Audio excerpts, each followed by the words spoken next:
எல்லோருக்கும் வணக்கம். இவன் ஒரு வீணா போனவன் கைஸ், இவன் ஒரு புல்தடிக்கி பைல்வான் கைஸ் அப்படின்ற மாதிரி காலையிலிருந்தே நிஃப்டி மேலே நிறைய ட்ரேடர்களுக்கு நம்பிக்கையே இல்லை. 26,000 தாண்டினா தான் உன்னை நம்புவோம், இல்லைன்னா அது வரைக்கும் நீ ஒரு டம்மி பீஸ் தான் அப்படின்ற மாதிரி நிஃப்டி 26,000 தாண்டாமல் இன்னைக்கு காலையில் ப்ளஸ்லாம் ஓப்பன் ஆச்சு. பட் இருந்தாலும் யாருக்கும் பெருசாக ட்ரஸ்டே இல்லை. ஏன்னா மார்க்கெட் நிஃப்டி 26,000க்கு கீழே இருக்கு. அதனால் இந்த புல்தடிக்கு பைல்வான் இன்று கீழே தான் விழுந்திருக்கிறது. இன்னைக்கு இந்த மார்க்கெட் க்ளோசிங் எப்படி இருக்குன்னு பார்க்கணும். இன்றைக்கே இவன் இப்படி இருக்கானே, நாளைக்கு வேற வெள்ளிக்கிழமை. நண்பர்களே, ஏற்கனவே பல பேர் என்ன சொல்கிறாங்க, நான் தப்பு செஞ்சிட்டேன் ஸ்டாக் மார்க்கெட்டில், அதனால் எனக்கு லாஸ் ஆயிடுச்சு, அல்லது இன்னும் போட்ட பணமே வந்து செல்லின்னு ஏற்கனவே நிறைய பேர் தவறு செஞ்சிட்டோமே அப்படின்னு ஃபீல் பண்ணிக்கிட்டு இருக்காங்க. இப்போ ஒரு மிகப்பெரிய ஒரு குண்டு ஸ்டாக் மார்க்கெட்டில் உழுகுது. அதாவது ஐசிஐசிஐ சேர்ந்த மிஸ்டர் நரேன் அவர்கள், இவர் டாப் ஃபண்டு மேனேஜர். இவர் என்ன சொல்கிறாரு, அட எல்லா ரிஸ்க்குமே இப்போ முதலீட்டாளர்களுடைய கையில் தான் இருக்குது.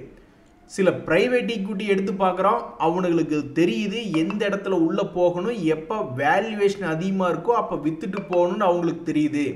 அவங்க மட்டுமா விற்கிறாங்க, இந்த கம்பெனியை யார் ஆரம்பித்தாங்களோ அந்த ப்ரொமோட்டர்களும் விற்கிறாங்க. ஏன்னா அவங்கள பொறுத்த வரைக்கும் வேல்யூவேஷன் அதிகமாக இருக்குது அப்படின்னு சொல்லி விற்கிறாங்க. ஆனால் நம்மளுடைய ரீட்டைல் இன்வெஸ்டர்ஸ் எல்லாம் போய் பார்த்தோம்னா எக்கச்சக்கமாக மியூச்சுவல் ஃபண்டுகள் மூலியமாக அவங்க விற்க வாங்கிக்கிட்டு இருக்காங்க. கடைசியில் என்னைக்காவது ஒரு நாள் இந்த ஸ்மால் கேப்போ அல்லது மிட் கேப்போ வேல்யூவேஷன் ரொம்ப அதிகமாக இருக்குதுன்னு கீழே சரிஞ்சுதுன்னா அது முழு பொறுப்பு இந்த ரீட்டைல் இன்வெஸ்டர்களில் தான் சாரும். ஏன்னா அவங்க தான் பணத்தை போடுறாங்க, நாங்கள் ஃபண்டு வச்சு நடத்திக்கிட்டு இருக்கோம். ஸ்மால் கேப்பில் ஃபண்டு போட்டாங்கன்னா ஸ்மால் கேப் ஸ்டாக்ஸாக வாங்க முடியும், மிட் கேப்ஸ் வாங்கினாங்கன்னா மிட் கேப்ஸ் தான் போட முடியும். மொத்தமாக எல்லாரும் ஈக்விட்டிலே கொண்டு பணத்தை போடுறாங்க, அதிகமாக பணம் கிடைக்கும் அப்படின்னு. கடன் பத்திரங்களில், பாண்டு ஃபண்டுகளில் அல்லது ஃபிக்ஸட் இன்ஸ்ட்ருமெண்ட்டில் எதுவும் பணமே அதை பற்றியே நிறைய பேர் மறந்துட்டாங்க அப்படின்ற மாதிரி மிகப்பெரிய ஒரு குண்டை தூக்கி போடுறார். ஸோ நாளைக்கே மார்க்கெட் கிராஷ் ஆகுதுன்னா அதனுடைய மொத்த ரிஸ்க்கும் இப்போ நம்ம இந்தியன் இன்வெஸ்டர்ஸ் கையில் தான் இருக்குது. ஏன்னா நிறைய ப்ரைவேட் ஈக்விட்டிஸ் ப்ரொமோட்டர்களோட விற்கிறாங்க அப்படின்ற மாதிரி சொல்லியிருக்காரு. ஆனால் இங்கே தான் நீங்கள் ஒரு முக்கியமான விஷயத்தை பார்க்கணும். இவருடைய மனசில் தோன்றியிருக்கக்கூடிய இந்த கருத்து முதல் நாள்லேருந்தே மார்க்கெட் விழுகுமா அல்லது என்ன அப்படின்றது பார்க்கணும். இதுக்கு முன்னாடி இதே நரேன் அவர்கள் ஒரு கருத்தை தெரிவிச்சிருந்தார். எப்போ அப்படின்னு பார்த்தீங்கன்னா February 2025 சமயத்தில் எல்லாருமே பயந்துட்டு இருந்த காலம் அது. என்னடா மார்க்கெட் இப்படி கீழே விழுந்துட்டு இருக்கே அப்படின்னு எல்லாரும் படியூர் துண்டை வாங்கி தலையில் போட்டு கோயில் வாசலில் உட்காந்துட்டு இருந்த மாதிரி ஒரு காலம் அது. எல்லாரும் பயந்துக்கிட்டு இருந்தாங்க. அப்போ இவர் வெந்த புண்ணில் வேலை பாய்ச்சுற மாதிரி அப்பவும் இவர் என்ன சொன்னார்னா, பார்த்தீங்களா இந்த ஸ்மால் அண்ட் மிட் கேப்ஸ்லாம் ஓவர் வேல்யூடாக இருக்குது அப்படின்ற மாதிரி சொல்லிட்டு இருந்தார். அப்போ என்ன நடந்தது ஆக்சுவலாக அப்படின்னு பார்த்தீங்கன்னா, அப்போ வேறு சில ஃபண்ட் மேனேஜர்கள் எடில் வைஸை சேர்ந்த சிலர்னு நான் நினைக்கிறேன், என்னங்க பண்ணுறது, ஸ்டாக் மார்க்கெட்டுக்குள்ளே போனவங்க எஸ்ஐபி மூலியமாக எடுத்துக்கிட்டு தான் இருக்கணும், வேறு என்ன வழி அப்படின்ற மாதிரி கூட சொல்லியிருந்தாங்க. அதுக்கு தானே எஸ்ஐபி கண்டுபிடிச்சி வச்சுருக்காங்க அப்படின்ட்டு. ஸோ அந்த February மாதம் அப்படின்றது மிக கடுமையான மாதம். அந்த இடத்துல யாருமே எதிர்பார்க்காத மாதிரி கடுமையான வீழ்ச்சியில் எல்லாரும் மனம் நொந்து இருந்த சமயத்தில் தான் திரு நரேன் அவர்கள் இந்த மாதிரி சொல்லிட்டு இருந்தார். அதுக்கப்புறம் என்ன ஆயிருக்கு அப்படின்னு பார்த்தீங்கன்னா, ஆல்மோஸ்ட் 23% பக்கம் இறங்கியிருந்த ஸ்மால் கேப் இண்டெக்ஸ் அதுக்கப்புறம் அப்படியே ரெக்கவரி ஆகி அதே 20% மேலே ஏறிட்டான். இப்போ மறுபடியும் இவர் சொல்லியிருக்கக்கூடிய கருத்து கரெக்டாக இந்த பாயிண்டில் விழுந்திருக்கு. அப்போ இனி இது 23% கடும் சரிவு வரப்போகுதா அல்லது அதையும் மேலே வரப்போகுதா அப்படின்றது தெரில, அல்லது இங்கிருந்து மிகப்பெரிய அளவில் ரேலி என்பது வருதா அப்படின்றது தெரில. ஸோ இவருடைய கருத்து இதுக்கு முன்னாடி வந்த சமயத்துக்கு பின்பு மிகப்பெரிய ஒரு ஏற்றமாக இருந்தது. அப்போ இந்த முறை என்ன ஆக போகுது அப்படின்றத பொறுத்து இருந்து பார்க்கணும். ஆக மொத்தம் இவருடைய கருத்து வந்த பிறகு ஏய் செல்லக்குட்டி அப்படின்னு நம்மளுடைய போர்ட்ஃபோலியோ பார்த்து நம்ம கொஞ்சம் போகிறோமா, அட சிகப்பி இப்படி எங்கள் பணம் ஏற்கனவே இன்னும் போட்ட பணம் சேரல, இதில் வேற இப்போ மறுபடியும் இறங்கி போச்சு அப்படின்னு வருத்தப்படுறோமா அப்படின்றது பொறுத்திருந்து தான் பார்த்தாகணும். ஏற்கனவே ஒரு முறை என்ன ஆயிருக்குன்னா 8 மாதம் கழிச்சு 23% ஏறிச்சு. அப்போ இனி அடுத்த 8 மாதம் கழிச்சு பார்க்கும்பொழுது என்ன நடந்தது அப்படின்னு பார்க்குறதுக்கு ரொம்ப சுவாரஸ்யமாக இருக்குது. இனி மார்க்கெட் இறங்கி போச்சுன்னா இவரை மறுபடி போய் பேட்டி எடுப்பாங்க, அதான் நம்மெல்லாம் அன்றைக்கே சொன்னோம்ல அப்படின்ற மாதிரியான ஒரு கருத்து வரலாம். ஒருவேளை மார்க்கெட் அவர் சொல்கிறது, அவர் கணிக்கிறதுக்கு தகுந்த மாதிரி ஆப்போசிட்டில் நடந்து போச்சுன்னா அது நம்ம சந்தோஷப்பட்டுக்க வேண்டியது தான். இன்னும் ஷேர் மார்க்கெட்டில் நான் பல ஆபத்தான நியூஸ்களை தெரிஞ்சு வச்சுருக்கேன்.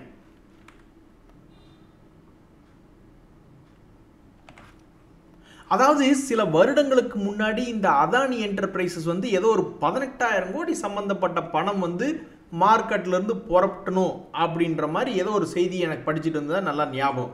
அப்போ தான் இந்த ஹிண்டன்பர்க் அப்படி இப்படின்னு ஏகப்பட்ட பிரச்சனைகள் வந்தது. இவங்க பணம் புரட்ட போகிற சமயத்தில் தான் அப்புறம் அவங்க அந்த விஷயத்தையே ட்ராப் பண்ணிட்டாங்க. ஸோ இப்போ மறுபடியும் நான் இன்னொரு தகவல் என்ன படிச்சுக்கிட்டு இருந்தேன் அப்படின்னு பார்த்தீங்கன்னா, இந்த அதானி என்டர்பிரைசஸ்னுடைய போர்டு 25,000 கோடி பணம் ரைஸ் பண்ணணும் ரைட்ஸ் இஷ்யூ மூலியமாக அப்படின்ற மாதிரி ஒன்று தகவல் ஒன்று படிச்சுக்கிட்டு இருந்தேன். ரைட்டு, பீகாரில் எலெக்ஷனுடைய ஃபஸ்ட்டு ஃபேஸும் முடிஞ்சிருச்சு. ஸோ ஏதோ ஒரு விஷயம் மார்க்கெட்டுக்குள்ளே பெருசாக நடக்குமோ. நிறைய நபர்களும் பேசியிருக்காங்க, இந்த மாதிரி அதானி குரூப்லேருந்தும் செய்திகள் வருது.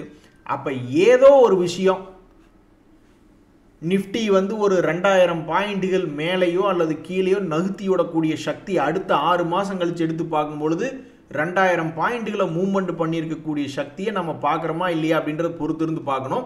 இப்படி 2000 பாயிண்ட் கீழிருந்து மேலே ஏறினங்காட்டி நம்மளுக்கு போர்ட்ஃபோலியோவில் 30-40% மேலே பல பங்குகள் ஏறிச்சு. இந்த முறையும் அதே மாதிரி ஏதாவது நடக்குமா இல்லையா அப்படின்றது பொறுத்திருந்தால் பார்க்கணும். ஆக மொத்தம் மிக முக்கியமான செய்திகள் கோயின்சிடன்ஸ் ஆயிருக்கு. 6 மாதம் கழித்து நம்மளுக்கு நல்லபடியாக விடியணும். கும்பா குட்டியாக விடிஞ்சதுன்னா அப்புறம் ஒன்றும் பண்ண முடியாது. நண்பர்களே, உங்களுக்கு ஞாபகம் இருக்கா, ஓலா எலக்ட்ரிக்னுடைய போன குவார்ட்டர்லி ரிசல்ட் சீசனில் ஆடாத ஆட்டம் ஆடிட்டான். அவன் பாட்டுக்கு 40 ரூபா ரேஞ்சிலிருந்து 70 ரூபா வரைக்கெல்லாம் போன பங்கு தான். அதன் பின்பு தொடர்ந்து இறங்குமுகமாகவே இருந்து கொண்டு இப்போ மறுபடியும் இந்த வருடத்தினுடைய கடைசி கேலண்டர் இயர் கடைசியினுடைய ரிசல்ட் சீசனுக்குள்ளே வந்திருக்கு, Q2 ரிசல்ட் சீசன். இந்த Q2 ரிசல்ட் சீசன் டைமில் இன்றைக்கி அவங்களுடைய ரிசல்ட் என்பது வெளியே வந்திருக்கக்கூடிய இந்த நேரத்தில் இன்றைக்கி அந்த ஷேர்னுடைய ப்ரைஸ் எப்படி இருக்குன்னா வீக்காக தான் இருக்குது. அவங்க வெளியிட்டிருக்கக்கூடிய தகவல்களை என்ன சொல்லியிருக்காங்க அப்படின்னு பார்த்தோம்னா, அது பெருசாக இன்னும் லாபத்துக்கெல்லாம் திரும்பி வரல. நஷ்டம் என்பது கொஞ்சம் குறைவாக இருக்குது. அதாவது ரிப்போர்ட்டினுடைய இம்பேக்ட் என்பது மார்க்கெட்டில் இப்போதைக்கு நெகட்டிவாக தான் இருக்குது. 2.5% என்பது இறங்கித்தான் இருக்குது. எத்தனை புதிய செய்திகள் வந்தாலும் உன்கிட்ட ஒன்றும் ஏற மாட்டேங்குதேப்பா ஸ்டாக் அப்படின்ற மாதிரி ரொம்ப மனம் வருந்தத்தக்க வகையிலே இந்த ஐநாக்ஸ் விண்ட் அப்படின்ற பங்கு 52 வீக் லோவில் சுற்றிக்கிட்டு இருக்கான். இன்றைக்கும் அதனுடைய தகவல் என்ன வந்திருக்குன்னா, ஒரு ஆர்டர் கிடச்சிருக்கு 229 மெகாவாட் மதிப்பிலான நியூ ஆர்டர் அப்படின்ற மாதிரி தான் தகவல்லாம் வந்திருக்கு. இருந்தாலும் அதை மார்க்கெட் மகிழ்ச்சியாக ஏற்றுக்கல. 2% இறங்கி தான் இருக்குது பாவம். ஒருவேளை இந்த 200 days மூவிங் ஆவரேஜ் சூனிய வச்சுட்டானா? ஏன்னா பல பங்குகளுக்கு இந்த 200 days மூவிங் ஆவரேஜை தாண்டது என்பது ஒரு பிரம்ம பிரயத்தனமாக இருக்கும். அந்த வகையில் சமீபத்தில் 140 ரூபாயிலிருந்து 156 வரைக்கும் வந்தவன் 2-3 நாட்களாக தடுமாற்றமாக இருக்குது. நண்பர்களே, ஒருத்தருடைய தப்பு இன்னொருவருடைய லாபம் அப்படின்ற மாதிரி ஸ்டாக் மார்க்கெட்டில் 2 மிகப்பெரிய சம்பவம் நடந்திருக்கு. நீங்கள் சொன்னால் நம்பவே மாட்டீங்க. கிரேசிம் இண்டஸ்ட்ரீஸ் அப்படின்றது ரொம்பவுமே ஸ்ட்ராங்கான கம்பெனி. அவன் என்னடானா ரிசல்ட் சீசனில் இன்றைக்கி 6% கீழே இறங்கி கிடக்கு. இதில் ஒரு சூப்பரான செய்தி ஒன்று இருக்குது, அடுத்த ஸ்லைடில் ஒன்று காட்டுறேன் பாருங்கள். அதுக்கு முன்னாடி வேறு யாரெல்லாம் ஷாக்கிங்காக இறங்கியிருக்காங்க ரிசல்ட்டினுடைய முடிவு. இத்தனைக்கு நேற்று லீவு தான் இருந்தாலும் பாவம் யாரெல்லாம் இன்றைக்கி இம்பேக்டாக இறங்கியிருக்காங்கன்னு பார்த்தா, இந்த அசாஹி இந்தியா 7.5% கும்பா, டெலிவரிலாம் கும்பா, சைன்ஜென்னு கும்பா. மேல் நோக்கி ஏறல. நீ யாரு தம்பி இடையில திடீர்னு உன்னை எங்கேயோ பார்த்த முகமாக இருக்கே. இந்த அஸ்ட்ராலுங்கிறது மிகப்பெரிய ஒரு கும்பா குட்டியாக தன் வாழ்நாளில் வந்து சமீபத்தினுடைய உச்சம் 2400லேருந்து 1200 வரைக்கும் இறங்கிய பங்கு. So almost 50%.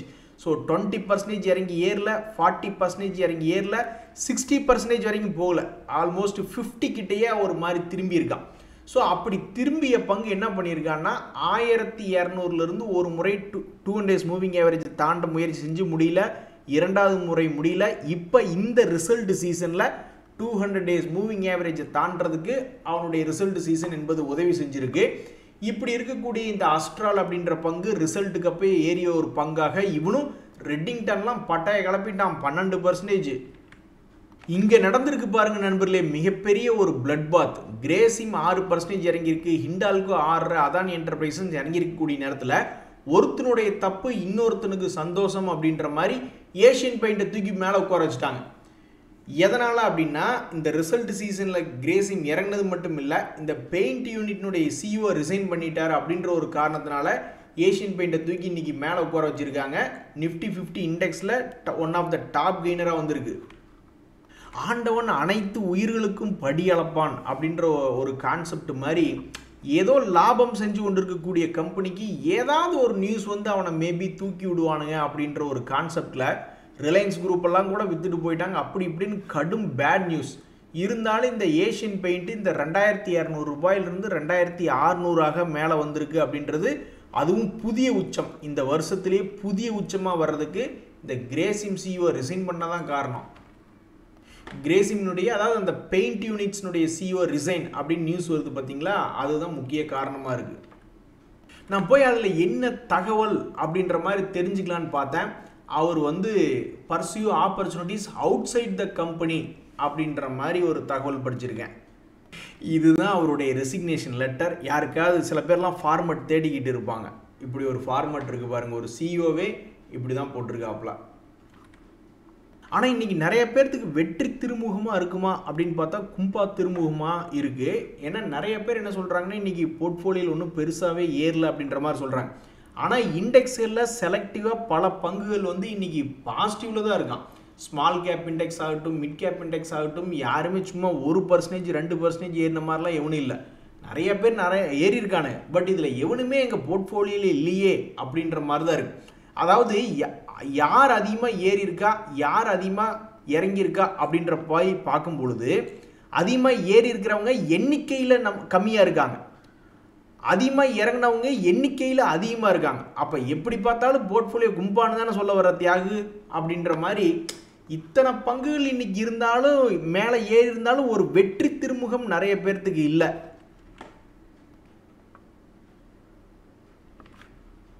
இங்கே பார்த்தீங்களா, ஐபிஓவில் வந்து இன்னைக்கு லிஸ்ட் ஆகிருக்கக்கூடிய இந்த ஓர்க்லா இந்தியா லிமிடெட் அப்படின்ற பங்கு 730 ரூபா அதனுடைய இஷ்யூ ப்ரைஸு. அதனுடைய கிரே மார்க்கெட் ப்ரீமியம் ஒரு கட்டத்தில் என்ன சொல்லிட்டு இருந்ததுன்னா 10% எல்லாம் மேபி வந்து லிஸ்டிங் ஆகுமோ அப்படின்ற மாதிரி யாருக்கெல்லாம் அலாட்மெண்ட் ஆயிருந்ததோ அவங்களாம் என்ன மகிழ்ச்சியில் இருந்திருப்பாங்க. சரி பரவாயில்ல, ஒரு 10% வந்து லிஸ்டிங் கெயின் கிடைக்கும் அப்படின்ற மாதிரி நினச்சிக்கிட்டு இருந்திருப்பாங்க. ஆனால் என்ன கிடைச்சிது, அது வந்து ஐபிஓ அலாட்டான ப்ரைஸுக்கே இப்போ ட்ரேட் ஆகிட்டு இருக்கு. அதே 730 ரூபாயில் ட்ரேட் ஆகிட்டு இருக்கான். இது என்ன கொடுமையாக இருக்குது ஆண்டவா. அதே மாதிரி இந்த க்ரோ ஆப்னுடைய ஐபிஓ அப்படின்னு பார்த்தீங்கன்னா அது 7ஆம் தேதி நாளைக்கு முடியுது அந்த ஐபிஓ. இதனுடைய கிரே மார்க்கெட் ப்ரீமியமே என்ன சொல்லுது அப்படின்னு பார்த்தீங்கன்னா இவனு வந்து ஒரு 12% காமிச்சிக்கிட்டு இருக்கான். நிறைய பேர்த்துக்கு சந்தோஷமாக இருந்துக்கிட்டு இருந்திருக்கும். ஆனால் இந்த ஓர்க்லா நியூஸ் வந்ததுக்கப்புறம் ஒரு கவலைக்கிடமாக இருக்குது மார்க்கெட்டில். என்னதான்ப்பா உங்கள் பிரச்சனை, மேலே ஒரு சிறப்பான ஒரு சம்பவத்தை செஞ்சுக்கிட்டு இருந்தாக்கா உடனே அதை கீழே இறக்கி விடணுமா அப்படின்ற மாதிரி இந்த ஹிண்டால்கோ அப்படின்ற பங்கு இதே மாதிரி தான் ஒரு இடம் சிறப்பான ஒரு சம்பவத்தை பண்ணிக்கிட்டு இருந்தான். இந்த வருஷத்தில் ஏப்ரல் மாதத்தில் அவனை போட்டு தள்ளினாங்க. மறுபடியும் ஒரு சிறப்பான சம்பவம் பண்ணி பல இடங்களில் வந்து ரெசிஸ்டன்ஸை தாண்டி மேல் நோக்கி வந்தவன் தான் இந்த ஹிண்டால்கோ.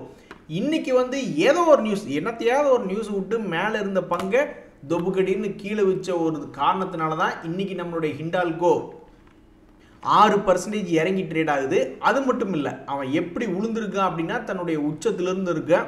ஸோ இந்த ஷேரை வச்சுருக்கிறவங்களாம் ஆண்டவா இந்த 50 டேஸ் மூவிங் ஆவரேஜ் உடச்சிடக்கூடாது, இங்கே வச்சு ஒரு 4-5 நாள் விளையாண்டுக்கிட்டு ஒரே ஒரு முறை பழைய ஹையை காமி நான் கும்பிட்டு ஓடி வந்துடுறேன் அப்படின்ற மாதிரி தான் நினச்சிக்கிட்டு இருப்பாங்க. ஸோ இந்த ஹிண்டால்கோ அப்படின்ற பங்கு 50 டேஸ் மூவிங் ஆவரேஜ் என்பது அதை காப்பாற்ற போகிறதா இல்லையா என்பது பொறுத்து இருந்தால் பார்க்கணும். இதுக்கு முன்னாடி ஆகஸ்ட் மாதத்தில் இந்த 50 டேஸ் மூவிங் ஆவரேஜ் 200 2 பேர் சேர்ந்து இவனை காப்பாற்றி விட்டாங்க. இந்த முறை என்ன அப்படின்றத பொறுத்து இருந்து தான் பார்க்கணும். இன்றைக்கி இந்த மார்க்கெட்டில் பரவாயில்ல, எங்களுக்கு லாஸ் கொண்டு வராமல் காப்பாற்றி விட்டையே அப்படின்ற மாதிரி சில ஷேர் ஹோல்டர்ஸ் சந்தோஷமாக ஃபீல் பண்ணிக்கிட்டு இருப்பாங்க. இண்டிகோ அப்படின்ற ஷேர் இன்றைக்கி 2% ஏறி நிஃப்டி 50 இண்டெக்ஸில் அதிகமான ட்ரேட் வேல்யூ நடந்த பங்குகளில் இதுவும் ஒன்றா இருக்குது. நண்பர்களே, மார்க்கெட் சரியில்லாதப்ப எதிர்நீச்சல் போட்டு மேலே வந்த பங்குகளில் இந்த ஹோட்டல் துறை பங்குகளும் உண்டு. ஆனால் இன்றைக்கி நிஃப்டி நெக்ஸ்ட் 50 இண்டெக்ஸில் அதிகமாக ட்ரேட் வேல்யூ நடந்த பங்குகளில் லாஸும் ஆயிருக்கு. அப்படின்னா அது இந்த இண்டு ஹோட்டல் அப்படின்ற பங்கு தான். இந்தியன் ஹோட்டல்ஸ் இன்றைக்கி மிகவும் கும்பாவாக 2 டேஸ் மூவிங் ஆவரேஜ்லேருந்து பெரிய அளவில் கீழே இறங்கியிருக்கான். அப்படி இறங்கினதுனால ஆல்மோஸ்ட் 6 மந்த் லோ அப்படின்ற மாதிரி போய் ட்ரேட் ஆகிட்டு இருக்கு. இவனுடைய ஏற்றத்திற்கு பிறகு கடந்த ஒரு வருஷமாகவே பெருசாக மூவ்மெண்ட் இல்லை, ஒரு குறிப்பிட்ட சைட்வேஸ்லேயே ட்ரேட் ஆகிட்டு இருக்கு இந்த இந்தியன் ஹோட்டல்ஸ். ஸோ இன்னைக்கு தேதியில் மிகவும் முக்கியமான இந்த நிஃப்டி நெக்ஸ்ட் 50 இண்டெக்ஸில் அதிகமாக ட்ரேட் வேல்யூ நடந்து ஒரு கும்பா குட்டியாய் கீழே போய் விழுந்திருக்கக்கூடிய ஒரு பங்கு தான் இந்த இந்தியன் ஹோட்டல். ஒரு வருஷமாகவே இந்த லெவல் வந்து விழுந்தா தாங்கி பிடிச்சிக்கிட்டே இருந்திருக்கு, ஒவ்வொரு முறையும் ரிட்டர்ன் அனுப்பிச்சிக்கிட்டே இருந்திருக்கு, கீழே வந்துட்டு மேலே போன்னு ரிட்டர்ன் அனுப்பிச்சிக்கிட்டே இருந்திருக்கு. இந்த முறை மறுபடியும் என்ன செய்ய போகிறது அப்படின்றது தெரிஞ்சுக்கிறதுக்கு ரொம்ப ஆர்வமாக இருக்குது. இந்த நிஃப்டி நெக்ஸ்ட் 50 இண்டெக்ஸில் இன்னும் 2 பங்குகள் துடிச்சுக்கிட்டு இருக்கானுங்க. ஒன்று இந்த பஜாஜ் ஹோல்டிங் அப்படின்ற பங்கு, அதுவும் வந்து 2 days மூவிங் ஆவரேஜ் கீழே வீக்கான மாதிரி தான் போய்கிட்டு இருந்தான். திடீர்னு பார்த்தா இன்னைக்கு ஒரே நாளில் மறுபடியும் 2 days மூவிங் ஆவரேஜ் மேல் நோக்கி ஏறி இன்று போய் நாளை வான்னு இன்னொரு சான்ஸ் கொடுத்த மாதிரி இன்னைக்கு மறுபடியும் 2 days மூவிங் ஆவரேஜ் மேலே வந்து இந்த பஜாஜ் ஹோல்டிங்ஸ் ட்ரேட் ஆகிட்டு இருக்கு. பிரிட்டானியா அப்படின்ற பங்கு கீழேருந்து ஏறினவன் தான், அதுக்கப்புறம் அவன் இறங்கவே இல்லை. ஒரு முறை கூட பல பேர் பார்த்துக்கிட்டு இருந்தாங்க, பிஸ்கட்டை கொஞ்சம் நீயே சாப்பிடு, நீ செய்கிற பிஸ்கட்டை நீயே சாப்பிட்டு கொஞ்சம் சக்தியோட மேல் நோக்கி வா அப்படின்ற மாதிரி பல பேர் நினச்சிக்கிட்டு இருந்தாங்க. கடைசியில் பார்த்தா அவன் உண்மையிலேயே சக்தியாக மார்க்கெட் ஏறும்போது மேல் நோக்கி ஏறி வந்து தன்னுடைய பழைய ஹையை பிடிச்சி வச்சுருக்கான். ஸோ இதுக்கப்புறம் நீ இந்த பங்கினுடைய விலை என்ன ஆக போகிறது அப்படின்னு பார்க்கறதுக்கு ரொம்ப சுவாரஸ்யமாக இருக்குது. இந்த நிஃப்டி மிட் கேப் இண்டெக்ஸை பொறுத்த வரைக்கும் ரொம்ப நாள் கீழே கடந்த இந்த அஸ்ட்ரால் அப்படின்ற பங்கு 2 days மூவிங் ஆவரேஜ் இன்னைக்கு தாண்டி இன்னைக்கு +6% அப்படின்ற மாதிரி ட்ரேட் ஆகிட்டு இருக்கு. பிஎஸ்சி அப்படின்ற பங்குலையுமே அதிகமான ட்ரேட் வேல்யூ என்பது நிஃப்டி மிட் கேப் இண்டெக்ஸில் நடக்கு, ஆனால் அது 2% இறங்கி கிடக்கு பாவம். நண்பர்களே, 10 அழகான பசங்களுடைய ஜாதகத்தை ஒரு பொண்ணுகிட்ட கொடுத்தா அது எதை சூஸ் பண்ணும்னே யாருனாலே சொல்ல முடியாது. அது மாதிரி நம்மளுடைய மார்க்கெட்டில் எங்கே சூஸ் பண்ணுறாங்க அதிகமாக ட்ரேடிங்னு ஒரு மிகப்பெரிய விஷயத்தை கேட்டால் நீங்கள் ஆடி போயிடுங்க.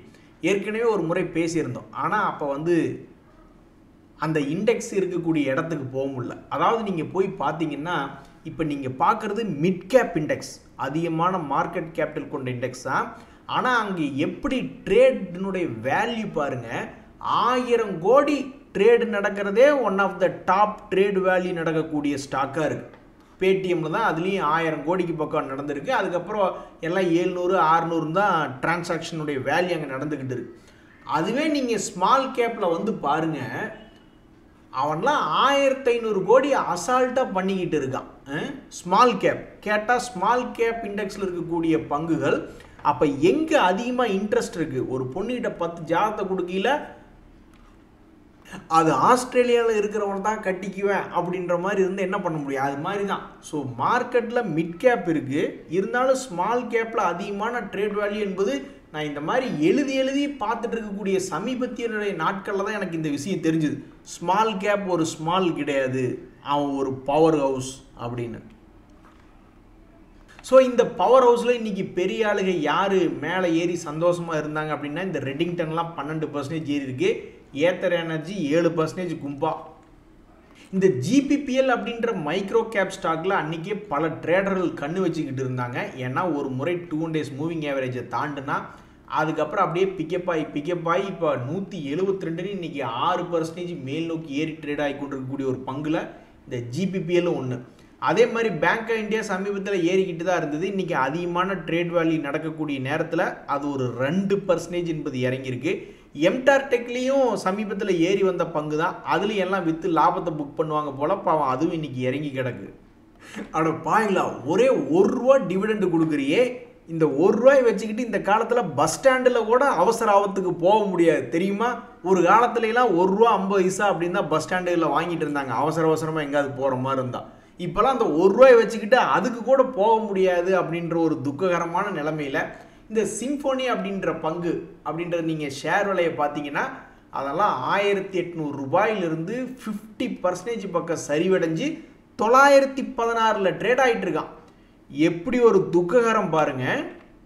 ஸோ இந்த பங்குனுடைய வீழ்ச்சிக்கு அவனுடைய லாபம் செய்யக்கூடியதும் வீழ்ச்சி அடைஞ்சிருக்கா அல்லது லாபம் ஒரே மாதிரி இருக்கா அப்படின்றதான் நம்ம இப்போ பார்க்க போகிறோம். ஸோ அவங்களுடைய குவார்ட்டர்லி ரிசல்ட்டில் 29 கோடியிலிருந்து 88 கோடி வரைக்கும்லாம் போயிட்டு அப்புறம் ஒரு 10 கோடி மைனஸ்னு காமிச்சு இப்போ வெறும் 42 கோடின்னு தான் போன குவார்ட்டரில் ரிசல்ட் விட்டுருந்தாங்க. அதே மாதிரி அவங்களுடைய சேல்ஸ் என்பதெல்லாம் வந்து 300 கோடி பக்கம் இருந்து சேல்ஸ் குறைஞ்சி வெறும் 251 கோடின்னு போனதில் சொல்லியிருந்தாங்க. அதனால தான் இவனை வந்து இப்படி கும்பா பாடி விட்டாங்க. இருந்தாலும் எல்லாரும் ₹1 வச்சிங்க ஒரு ஷேருக்கு அப்படின்னு ரொம்ப தாராள பிரபு மாதிரி ₹1 அனௌன்ஸ்மெண்ட் பண்ணியிருக்காங்க. ஸோ இந்த சிம்பனியினுடைய ரிசல்ட் சீசனில் இது வந்து 2019 குறிப்பிட்ட அளவில் கீழே போயிடுச்சுன்னா 1 வருஷம் அல்லது 2 வருஷம் கழித்து பார்க்கும் பொழுது, இதுக்கு முன்னாடி கூட 2023 கீழே விழுந்தவன் 2 வருஷம் கழித்து ஒரு முறை மேலே வந்தான். அப்புறம் மறுபடியும் இப்போ 1 வருஷமாக கீழே இறங்கிட்டு அடுத்த 2 வருஷம் கழித்து பார்க்கும்பொழுது என்னென்னு பொறுத்து இருந்தால் பார்க்கணும். 2020 இவன் ஒரு ரெக்கார்டு என்ன வச்சுருக்கான் அப்படின்னா, பெரிய அளவில் சரிவடைஞ்சு வெறும் ₹100 ₹200 போனதில்லை. இவனுடைய வேலையே வந்து 900க்கும் 1500க்கும் இடையில இப்படி ஆடிக்கிட்டு இருந்திருக்கான். ஸோ அடுத்த 2 வருஷம் 3 வருஷம் கழித்து பார்க்கும்பொழுது இந்த பங்கினுடைய மூவ்மெண்ட் எப்படி இருக்கும் அப்படின்னு தெரிஞ்சுக்கிறதுக்கு ரொம்ப ஆர்வமாக இருக்குது. ஆனால் நிறைய பேர்த்துக்கு என்னென்னா 2-3 நாளைக்குள்ள ரிசல்ட்டோ அல்லது 2-3 வாரத்துக்குள்ளே, அதாவது எப்படி இருக்குன்னா பார்த்தீங்கன்னா நண்பர்களே, எல்லாத்தினுடைய மனநிலை 2-3 வாரத்துக்குள்ளே ஒரு 5% கிடைச்சாலும் மனசுக்கு மகிழ்ச்சியாக இருக்குது. ஆனால் 2 வருஷம் கழித்து ஒரு 100% கிடைச்சாலும் யாருனாலையும் அதையெல்லாம் பிடிக்க முடியறதில்ல. ஸோ அப்போ ஸ்டாக் மார்க்கெட்டில் எல்லாத்துக்கும் ரொம்ப ஆக்டிவாக பிடிச்சது என்ன அப்படின்னா, 2-3 வாரத்துக்குள்ளே 5% வர்றதா எங்களுக்கு ரொம்ப பிடிச்சிருக்கு அப்படின்ற மாதிரி அவங்களுடைய எக்ஸ்பீரியன்ஸை தெரிவிக்கிறாங்க. ஆனால் 2-3 வருஷம் கழித்து 100% ஒரு வேளை ஏதாவது ஒரு பங்கு ஏறுது இறங்குதுனாலும் அதில் வந்து அவங்களுக்கு அதில் பெருசாக இன்ட்ரெஸ்ட் என்பது வரமாட்டேங்குது. நன்றி, வணக்கம்.